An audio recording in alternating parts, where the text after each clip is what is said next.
The guest is Dr. Baldwin from Vanderbilt University. And of course, Dr. Baldwin, let's pick up where we left off during that first segment. And I think that you outlined about 4 areas in which you believe Dr. Martin Luther King's prayer life played a significant part in his overall ministry. That's right. And so let's talk about those 4 areas for our audience this morning. First of all, to talk about prayer as the foundation of Dr. King's personal devotional life, Dr. King believed very much in private prayer. He had a life of private prayer. He would retreat to his pastor's study, and sometimes, of course, he would rent a hotel room and he would retreat in what was called a personal prayer retreat. And he would have a self-imposed day of silence where we would actually pray and meditate and engage in a rigorous discipline of think time. So I think we have to see prayer as the foundation of his personal devotional life. The second point is that we have to see prayer as a part of his sermonic preparation and preaching. That is, before he prepared his sermons for delivery on Sunday mornings, he prayed. He prayed during the preparation of the sermons. He prayed at the beginnings of sermons, at the endings of sermons. So prayer was very much a vital part of his sermon preparation and delivery. And also, point 3, I think, is important also. Dr. King utilized prayer in his service and caring function as a pastor. That is, he frequently prayed with people, people who were sick, people who were bereaved, people who were dealing with all kinds of personal problems and family issues. He made a habit as a pastor at Dexter Avenue Baptist Church in Montgomery and also at Ebenezer Baptist Church in Atlanta of praying with people. And he understood that to be one of the most important functions of a pastor. And the fourth point I've tried to make is that Dr. King employed prayer, or the discipline of prayer, I should say, as a form of creative energy.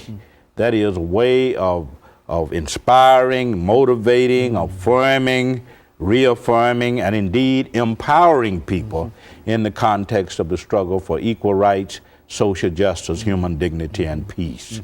You know, in your study, I think you said that you've worked some 20-odd years to try to bring this book to fruition. That's right. Why don't you give us some steps in terms of, I mean, when did the idea first come to you, and how did it evolve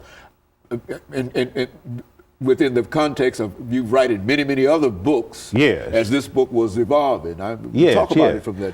Well, I published my first article on Dr. King, I think, in 1984, and that article looked at really explored the cultural roots of his religion and his theology. At that particular point, I began to collect Dr. King's prayers, 1984, so that's been about 26 years now. And I started thinking more seriously about his spirituality, because I think in order to understand Dr. King as a social activist or as a civil rights leader, you have to understand his spirituality, because for him there was an intimate connection between spirituality and social transformation. That is, in order to be a social reformer, a person who brings about a transformed society around the issues of race and class and economics, one first has to have a prayer life. So the disciplines of nonviolence and prayer sort of intersected for Dr. King. You can't talk about one without talking about the other. And so they sort of played off one against the other. This idea of nonviolence and prayer. And it was always his belief that before he engaged in almost any, and I think as you've indicated, almost any kind of activity, that he often prayed over it. And prayer was a very important thing in Dr. King's life. Prayer was because Dr. King understood that there are accomplishments that you can make through prayer that you can't make through street demonstrations, acts of civil disobedience. He understood that.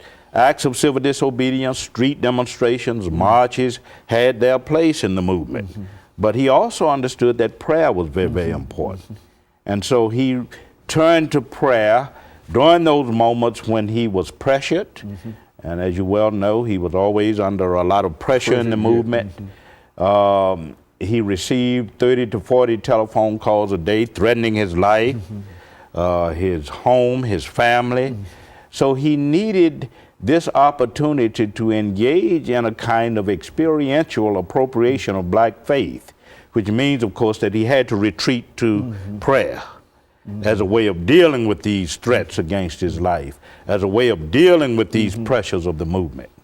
In other words, it's very little that one individual can do if you're receiving 30 threats on your life. Exactly, 30 to 40. You have 30 or 40 a day, and there's a higher power that that can mitigate that, and you can deal with. Yeah, I can certainly understand. And then I might add, in saying that, prayer was not only sacred time, prayer time for Dr. King was not only sacred time, but it was purification time. It was his way of preparing himself to lead people in the movement. And I might also add that he was influenced at that level very much by Mahatma Gandhi. If you know the history of Gandhi's movement in India, he engaged in a lot of praying and fasting because that was his mode of self-purification. And Dr. King embraced that. There were 4 steps to his nonviolent direct action campaigns. Number 1, the collection of facts to make sure that injustice existed. Secondly, attempts at negotiation. Thirdly, self-purification, which involved prayer, fasting, meditation. And fourthly, the involvement in nonviolent direct action campaigns. And of course, Dr. Baldwin, we're getting ready for the end of this second segment.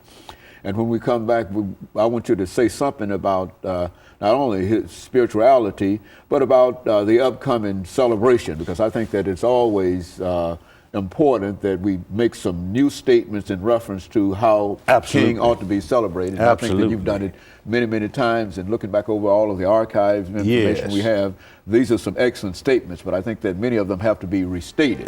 Almost every year. And when we come back, we'll deal with that. And of course, we'll be back with our audience following this very, very short commercial break.